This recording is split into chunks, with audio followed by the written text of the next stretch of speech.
നമസ്കാരം. 3 മാസമായി തുടരുന്ന പശ്ചിമേഷ്യൻ സംഘർഷം അവസാനിപ്പിക്കാൻ ലക്ഷ്യമിട്ട് സമാധാന കരാറിനായി അമേരിക്കയും ഇറാനും ശ്രമിക്കുന്നതിനിടെ ലെബനനിലെ ഹിസ്ബുള്ളയുടെ ആസ്ഥാനം വ്യോമാക്രമണത്തിൽ തകർത്ത് ഇസ്രയേൽ. നേരത്തെ വടക്കൻ ഇസ്രയേലിലെ ജനവാസ മേഖലകൾക്ക് നേരെ ഹിസ്ബുള്ള ആക്രമണം നടത്തിയതായി ഇസ്രയേൽ സൈന്യം ആരോപിച്ചിരുന്നു.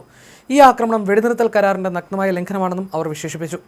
ഇസ്രയേൽ പ്രദേശം ലക്ഷ്യമാക്കി ഹിസ്ബുള്ള നടത്തിയ വെടിവെപ്പിന് മറുപടിയായിട്ടാണ് ബെയ്റൂട്ടിലെ ദാഹിയ നഗരപ്രദേശത്തുള്ള ഹിസ്ബുള്ള ഭീകര സംഘടനയുടെ ലക്ഷ്യങ്ങൾക്ക് നേരെ തങ്ങൾ ആക്രമണം നടത്തിയതെന്ന് പ്രധാനമന്ത്രി ബെഞ്ചമിൻ നെതന്യാഹുവും പ്രതിരോധ മന്ത്രി ഇസ്രായേൽ കാറ്റ്സും സംയുക്ത പ്രസ്താവനയിൽ അറിയിച്ചു.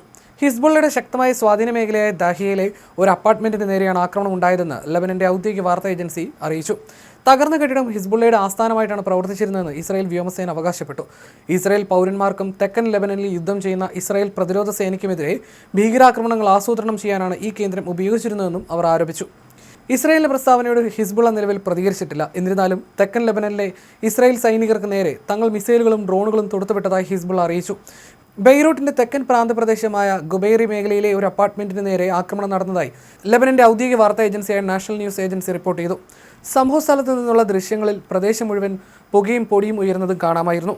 ആക്രമണത്തെ തുടർന്ന് റോഡുകളിൽ അവശിഷ്ടങ്ങൾ ചെതറിക്കിടക്കുന്നതും പ്രദേശവാസികൾ തകർന്നടിഞ്ഞ കെട്ടിടങ്ങൾക്കിടയിൽ പരിശോധന നടത്തുന്നതുമായ ദൃശ്യങ്ങളും പുറത്തു വന്നിട്ടുണ്ട്.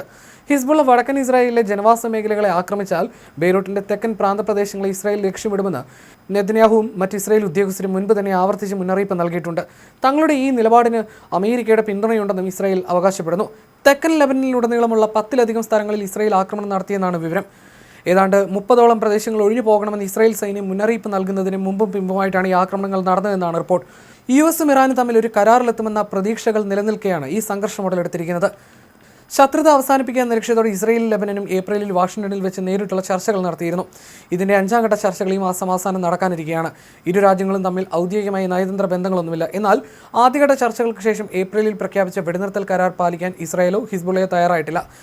നേരിട്ടുള്ള ചർച്ചകൾ ഹിസ്ബുള്ള നിരസിച്ചിരുന്നു. ഇതോടൊപ്പം ഈ മാസം ആദ്യം പ്രഖ്യാപിച്ച ഉപാധികളോടെയുള്ള വെടിനിർത്തൽ നിർദ്ദേശവും അവർ തള്ളിക്കളഞ്ഞിരുന്നു. ഇതേ രീതിയിൽ ആക്രമണങ്ങൾ നിർത്താനോ ലെബനനിൽ നിന്ന് സൈന്യത്തെ പിൻവലിക്കാനോ ഇസ്രായേലിനോട് ആവശ്യപ്പെടാതെ ഹിസ്ബുള്ള മാത്രം ആക്രമണങ്ങൾ നിർത്തണമെന്നതായിരുന്നു ഈ നിർദ്ദേശം.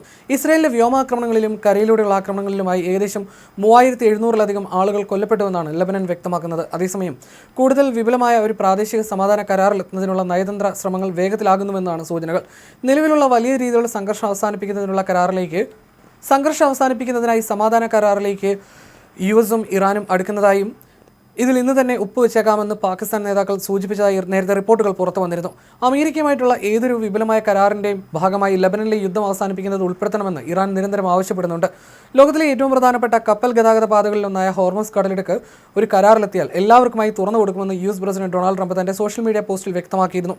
24 മണിക്കൂറിനുള്ളിൽ കരാർ അന്തിമമാകാൻ സാധ്യതയുണ്ടെന്നും ഇതിനായിട്ടുള്ള ഇലക്ട്രോണിക് ഒപ്പിടൽ ചടങ്ങിനുള്ള ഒരുക്കങ്ങൾ നടക്കുന്നുണ്ടെന്ന് ശനിയാഴ്ച പാകിസ്ഥാൻ വ്യക്തമാക്കി. ചർച്ചകളെക്കുറിച്ച് പാകിസ്ഥാൻ പ്രധാനമന്ത്രി ഷഹബാസ് ഷെരീഫ് ശുഭാപ്തി വിശ്വാസം പ്രകടിപ്പിച്ചിട്ടുണ്ട്. അമേരിക്കയുമായിട്ടുള്ള കരാർ അടുത്തു കഴിഞ്ഞതായും ലെബനനിലെ ഇസ്രായേൽ ഹിസ്ബുള്ളയും തമ്മിലുള്ള സംഘർഷം അവസാനിപ്പിക്കുന്നതും ഇതിലുണ്ടെന്നും വെള്ളിയാഴ്ച ഇറാന്റെ വിദേശകാര്യമന്ത്രി സയ്യിദ് അബ്ബാസ് അറഗ്ചി പറഞ്ഞിരുന്നു. ഇറാന്റെ ആണവ പദ്ധതിയെക്കുറിച്ചുള്ള ചർച്ചകൾ പിന്നീട് ആരംഭിക്കുമെന്നും അദ്ദേഹം വ്യക്തമാക്കി. എന്നാൽ തങ്ങളുടെ സഖ്യകക്ഷിയായ ഇസ്രായേൽ ബെയ്റൂട്ടിന്റെ തെക്കൻ പ്രദേശങ്ങളിൽ ആക്രമണം നടത്തിയ സാഹചര്യത്തിൽ അമേരിക്കയുമായിട്ടുള്ള സമാധാന ചർച്ചകൾ തുടരുന്നതിൽ യാതൊരു അർത്ഥവുമില്ല എന്ന് ഇറാൻ പ്രതിനിധി മുഹമ്മദ് ബാഗർ ഖാലിഫ ഞായറാഴ്ച പറഞ്ഞതായും റിപ്പോർട്ടുകൾ പുറത്തു വന്നിട്ടുണ്ട്.